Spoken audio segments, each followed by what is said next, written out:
L'affaire Dreyfus, qui, je me souviens, était mentionnée dans mon livre d'histoire, a agité la population française. Rappelez-vous, en 1894, un capitaine de l'armée française d'origine juive est accusé d'avoir trahi la France en transmettant des informations à l'Allemagne. La presse s'empare du sujet et s'oppose dès lors les accusateurs et les défenseurs du capitaine Dreyfus.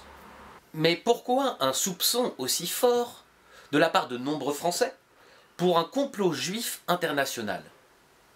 Quelques années plus tôt, la France est engagée sur la construction du canal de Panama. Ferdinand de Lesseps, son instigateur, laisse la place à son fils Charles. Mais les comptes ne sont pas au beau fixe. De nombreux événements sont venus perturber le chantier et augmenter considérablement son coût. Une levée d'argent est indispensable pour concrétiser le projet. Mais pour des raisons qui seraient ici trop longues à expliquer, cette levée d'argent ne pourrait se faire sans inciter les investisseurs avec des bons d'action à l'eau. En deux mots, c'est une action normale, avec en supplément un numéro pour participer à une loterie. Charles de Lesseps s'entoure de deux personnes pour gérer cette levée, qui sont Jacques de Raynac et Cornelius Hertz, tous les deux d'ascendance juive.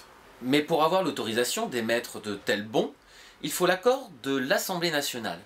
Et les députés connaissent les difficultés financières de la compagnie universelle qui gère le canal de Panama.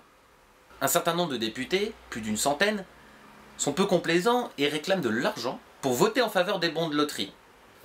Nul autre choix pour nos protagonistes que de se plier à ces exigences. Lorsque les faits de corruption sont dévoilés, la presse d'extrême droite, avec l'éditorialiste Édouard Drumont, a trouvé ses responsables.